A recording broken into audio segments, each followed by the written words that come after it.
Flash back. పాడు జీవితము యౌవనం. నాకు తెలిసి ఏదో పెద్ద రోగం వచ్చేసినట్టుంది వీడికి. నా జీవితంలో ఇంకా ఎన్ని కష్టాలు చూడాల్సి వస్తుందో నాకే తెలియటం లేదు. ఏంట్రా ఫేస్ వదబాధితుల్లో అందరికి పొట్లాలు ఇచ్చేసి నీకొక్కడికే పొట్లాలు ఇవ్వనట్టు ఎందుకు ఫేస్ అదోలా పెట్టుకున్నావు?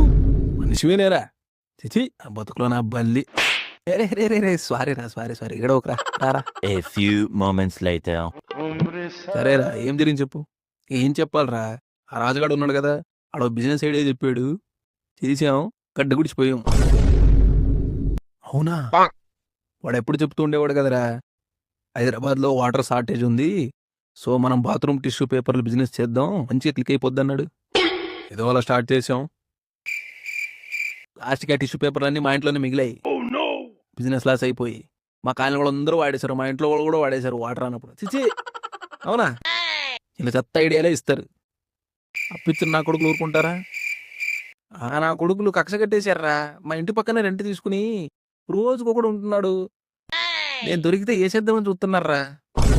నేను వారం రోజులైంది మా ఇంటికి వెళ్ళి బయట తిరుగుతున్నా. అవును, అంతలా కక్ష కట్టడానికి ఏం చేసేవరా నువ్వు? వాళ్ళని ఓన్లీ అప్పులు అలా చెయ్యరే. నువ్వేదో అన్నుంటావు రా, ఏదో కెలికుంటావు, కాకపోతే అంతలా కక్ష కట్టరు నీ మీద.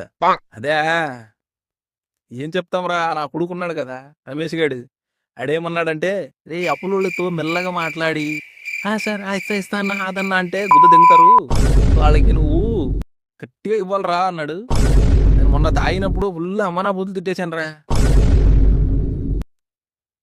ఏం చేద్దాం రా, అర్థం కావట్లేదు. నువ్వు చూస్తే ఇలాగే మాట్లాడుతున్నావు. వేసిన కొడుకు, అందరూ వేసిన కొడుకురే.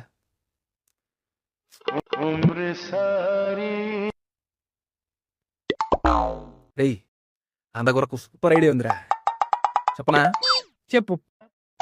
నేను ఎక్స్ట్రాడినరీ స్టోరీ రాసా, 50 lakhsలో అయిపోద్ది. సినిమా షూటింగ్ చేసేద్దాం, బయట 2 crores అని చేద్దాం, 2.5కి అమ్మేద్దాం. ఎలా ఉంది ఐడియా?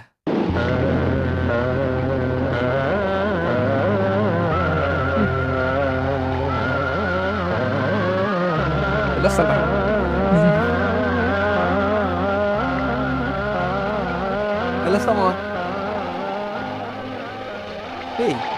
ఐడియా బాగుందిరా కదా, చెప్తున్నా 100% వర్కౌట్ అవుతురా. తీద్దాం, తీసేద్దాం బావా, తీసేద్దాం.